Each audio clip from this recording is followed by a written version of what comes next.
écrire tout ce que tu vois. Donc ça, c'est cette partie-là. Et puis jusqu'à, après cette balade, j'arrive au retour aux sources. C'est-à-dire, je me pose la question de qui suis-je, mais on m'a dit que j'étais juif. Ah, Tu peux écrire tout ce que tu vois.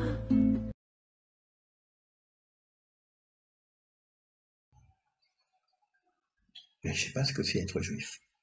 Ta mère est juive. Ah, ma mère est juive, donc je suis juif. Donc si ma mère était espagnole, j'aurais été espagnol. Non, non, c'est pas ça. Je comprends pas. Alors, je retourne dans ma tradition et je cherche le juif dans la Torah. Le juif, il a une relation spéciale avec Dieu. Ah, ok. Attends, j'ai fait tout ça, hein, d'Advaïta, de tous les grands de la sagesse universelle, donc je les ai côtoyés, et puis j'arrive à un truc un peu fermé, qu'on appelle la religion. Et quand je regarde la Torah, puisque c'est ça, je cherche le mot juif. Il n'y a pas de juif. La Torah ne parle pas de juif. Et après, je cherche Dieu. Il n'y a pas de Dieu. La Torah ne parle pas de Dieu. Donc, toutes les idées qu'on se fait sont des constructions qu'on se fait avec notre tête, mais si on regarde le texte lui-même, il ne parle pas de la même chose. L'histoire du juif vient bien après la Torah, avec Yehuda, la séparation entre Israël et les tribus. Yehuda, c'est là qu'il y a la communauté juive qui se construit, mais avant, il y avait l'histoire des tribus. Des tribus. C'est quoi les tribus? C'était des Hébreux. Finalement, la Torah ne parle que d'Hébreux ou d'Israël. Et la Torah ne parle pas de Dieu, et parle de la manifestation divine dans le monde, donc de la relation entre l'humain et le divin. Et c'est pour ça que la Torah va utiliser des noms de Dieu qui sont totalement différents. Lorsqu'on dit Hachem, Yud-Keh-Vav-Keh, c'est une fonction divine, spécifique, en rapport avec l'unité, en rapport avec l'amour, etc. Mais il y a d'autres noms de Dieu. Et vous savez qu'il y a un nom, par exemple, il y a un nom qui s'appelle Ish Milchama, pour rester dans l'actualité. L'homme de guerre. C'est quoi cette histoire? Et si je reprends ici ce livre sur l'unité, parce que le Hachem est en relation avec l'unité, je l'ai pris par hasard. J'avais pas pris beaucoup de livres, j'en ai pris quelques-uns. J'ai pris deux livres avec moi de ma bibliothèque en Israël, le Bahir, dont je vais vous parler tout à l'heure, et ce livre sur l'unité. Bon, j'ai pris l'unité, bon, c'est ce qui m'intéresse, parce que la quête de Dieu, on ne peut pas connaître Dieu, mais on peut connaître l'unité. C'est ce que dit la Kabbale, en tout cas. Et quand je dis l'éternel, donc on parle d'Hachem, Yud-Keh-Vav-Keh, et ça commence par quoi? Et l'Éternel parle à Moshe, à Moïse, en ces termes, porte la vengeance des enfants d'Israël auprès des Midianites. La vengeance. Après quoi tu rejoindras tes pères. C'est pas tes pères, c'est plus, oui, bon, on va dire ça comme ça. Ton peuple, Amécha. Et puis, on parle de cette vengeance qui s'appelle la vengeance de Dieu. Ça commence par une guerre. Il y a quelque chose qui s'est passé avec ce Midian, et ce Midian, il est à l'opposé de tout ce qu'on a essayé d'expliquer, à l'opposé du principe unique, à l'opposé de la manifestation divine, donc à l'opposé d'Israël. Ce Midian en question, c'est un principe spirituel qui n'a qu'une fonction, c'est l'éradication d'Israël, éliminer Israël. Il n'y a pas une question de territoire, il n'y a pas une question, c'est uniquement Israël. Donc, imaginez-vous, un gars qui fait du yoga, qui est dans la spiritualité pure, bouddhisme. Alors, tu vois, donc le truc, ça, il rentre dans un truc de judaïsme. Il dit, c'est quoi ce truc? C'est quoi ces guerres? C'est quoi ces territoires? C'est quoi ces machins? Donc c'est extrêmement difficile. J'avais quand même eu la chance de rencontrer un grand maître qui s'appelle Manitou et qui lui arrive à expliquer les choses un peu autrement que ce qu'on entend dans ce qu'on appelle pour moi les bondieuseries. Il parle de la singularité d'Israël. Et moi, quand j'étais faire cette étude-là, parce que là, je rentre maintenant dans le judaïsme, moi, je viens avec cet aspect amour du prochain, etc. Et puis avec l'universel. Il n'était pas question pour moi de m'enfermer dans un carcan religieux. Et c'est vrai que je découvre l'universel dans le judaïsme, c'est vrai, grâce à Manitou. D'où dans ce livre-là, je parle Israël, projet d'humanité. D'accord. Donc je commence à essayer de voir les choses un petit peu autrement que ce qui me gêne. Mais quand même, il y a pour moi, ce livre devient un peu ce que j'appelle moi les tourments de la vérité. Pourquoi? Parce que je rentre en religion et je rentre en division. Et la religion, ça devrait nous relier. Or, qu'est-ce que je vois? Il n'y a que des divisions. Ça et ci, machin, etc. Il n'y a que des divisions. Même la Torah elle-même, le premier fils d'homme, Caïn tue son frère. Le mot frère disparaît. Et après, il y a que deux. Euh, il y a que Abraham, il a deux enfants. Il faut les séparer. Ismaël et Isaac. Mais pourquoi? Non, parce qu'il y a quelque chose qui ne va pas entre eux. Donc on les sépare. Problème de la terre avec Ismaël et Isaac. Isaac, il a deux enfants. Jacob et Ésaü. Ils se battent déjà dans le ventre de la mère. Problème de quoi? Et un problème spirituel. À qui est le ciel? Le ciel m'appartient, la terre m'appartient, c'est que des divisions. Le mot frère disparaît. Et Manitou nous expliquait que l'objet de la quête, de sens de notre vie, là maintenant on n'est plus au niveau égotique, on est d'une façon beaucoup plus ce qu'on appelle l'historiosophie.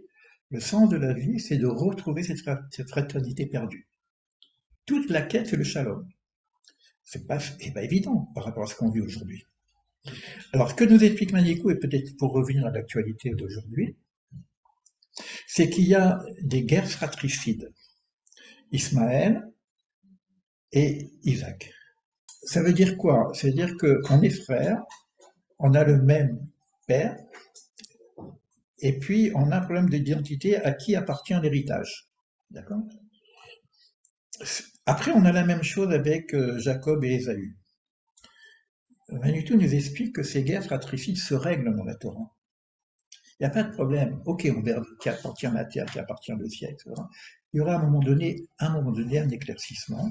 Et on voit dans la Torah elle-même qu'il y a une réconciliation des frères. On le voit avec Joseph, déjà, quand il revoit tous ses frères qui ont voulu le mettre, etc. Donc, il dit, ne vous en faites pas, vous êtes mes frères. Le mot frère revient avec Abraham aussi. Puis Abraham, par toi seront bénies toutes les familles du monde. Donc, une façon de rechercher un peu le shalom dans l'ensemble de l'humanité. Mais il y a un point noir dans l'histoire biblique qui s'appelle Amalek. Amalek, il n'est pas dans l'histoire des guerres fratricides. Parce que ça va se régler. Amalek, il s'en fout de tout. Il veut simplement détruire le système. Le système ne lui convient pas. Donc il y a une autre guerre, c'est pour ça que je vous ai dit ce passage-là, qu'on appelle Midian. C'est pas la même guerre que les guerres classiques que nous avons. Chacun peut réfléchir à cette problématique par rapport à ce que nous vivons. Maintenant, dans la religion, moi en tout cas ce que j'apprends, c'est que ça commence par... C'était quoi? Le mot de la Torah dit Toubou, Toubou. Le monde se crée et c'est le balagan. C'est la première phrase de la création. Alors c'est quoi cette histoire d'un Dieu qui crée un Toubou? C'est-à-dire que ça, et puis on parle des ténèbres. Ça commence par les ténèbres. Ça commence par le sombre. Pourquoi ça commence par le sombre? On peut se poser des questions. Et ça peut nous permettre de comprendre le sens du sombre par rapport à la lumière. La notion de sombre, c'est qu'il n'y a pas de lumière.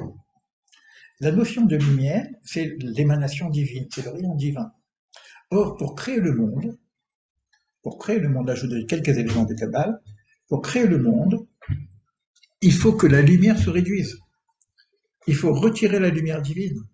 Pourquoi? Parce que l'on ne peut pas vivre. Si vous avez la présence divine ici maintenant, doucement, c'est trop fort. D'accord? Donc il y a une réduction de la lumière pour arriver à un espace qui est dans une forme d'absence complètement absente, parce qu'on va dire qu'il y a une trace, mais il y a ce premier exil de la créature qui fait que il y a un manque de lumière. Tohu, Bohu, Bohu, on lui est. Mais dans ces ténèbres, on vient apprendre qu'il y a aussi sa présence. On parle d'une trace, juste des éléments un petit peu de cabale, mais quand je suis dans le sombre, dans le truc, je vois plus Dieu. Et la plupart des questions qu'on se pose, où est Dieu? Où est Dieu devant l'obscur? Où est Dieu devant l'horreur? Où est Dieu devant la Shoah, etc. Donc, on a cette problématique ici. Et j'étais venu avec ce livre aussi, qu'on appelle le Bahir. Le Bahir, c'est un livre sur les Lumières. C'est un livre un peu kabbalistique, mais c'est juste le début, hein, je ne vais pas vous lire tout le texte. Et là, donc c'est Rabbi Nechounia qui vient parler, et c'est un verset qui vient dire, et il parle à Job qui a subi les pires des choses, mais maintenant il ne voyait plus la lumière à Dieu, donc qui brillait, dans les Sherakim. On ne voyait plus la lumière, donc la présence divine, dans l'obscur, dans les ténèbres. Un autre verset vient dire, il fait de l'obscurité ce qui le cache. Et d'ailleurs, les ténèbres et brunes épaisses l'entourent.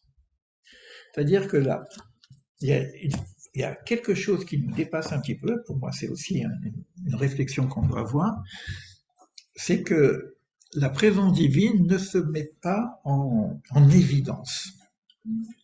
Elle est nécessairement cachée. Pourquoi? Parce qu'elle souhaite notre existence. Si vous regardez le soleil directement, pas possible. Mais par contre, si vous mettez un voile, vous pouvez voir le soleil. Donc on peut deviner, on peut regarder même, mais derrière les nuages, on peut deviner le soleil. C'est pareil au niveau de la présence divine. Et d'où la difficulté qu'on a, c'est de trouver la présence divine dans le sombre. C'est ce que nous invite ici le texte.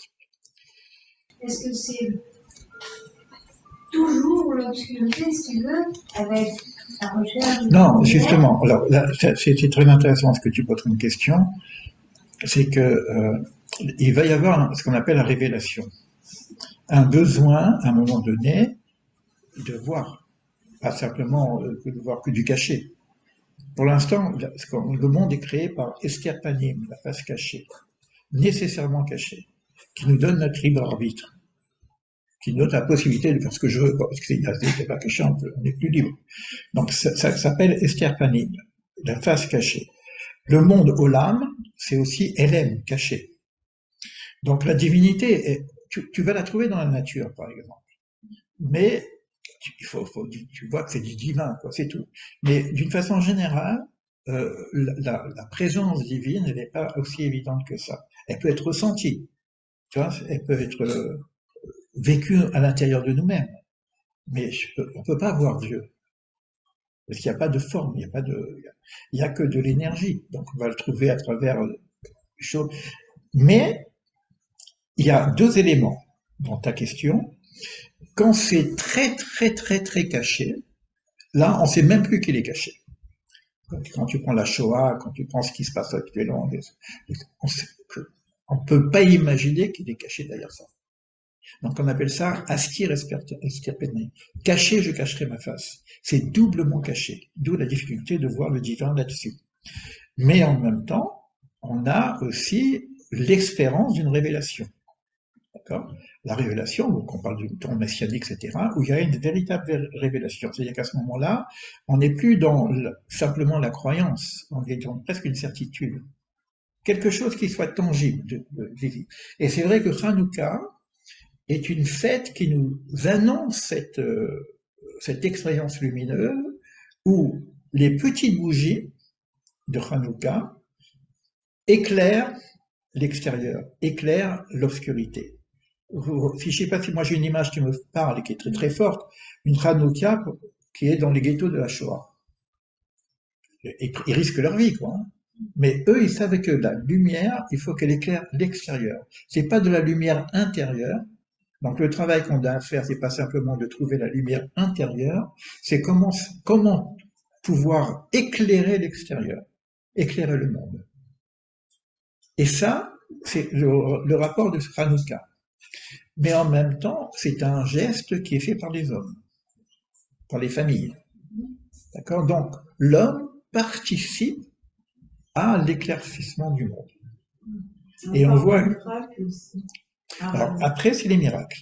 Après, il y a les notions du miracle. Mais les miracles, ils passent très vite. Hein. Je ne sais pas si vous voyez le nombre de miracles qu'on a, on les oublie très facilement. Il y a des miracles. Mais seulement, comme c'est des miracles qui passent par la nature, on a toujours. Et puis, bon, il y a aussi le côté obscur de la désinformation. C'est qu'on ne va pas raconter les miracles. Alors, aujourd'hui, le travail, c'est vrai qu'on a un travail à faire, en tout cas pour moi aussi, c'est presque un travail de théologue, c'est qu'il y a de voir dans tout ce qui se passe des étincelles divines qui puissent exister. Individuellement, ce que je dis, c'est que tout le travail que j'ai fait de ma logothérapie, tu voyais cette image un petit peu, avec la petite lumière qu'il y a sur le...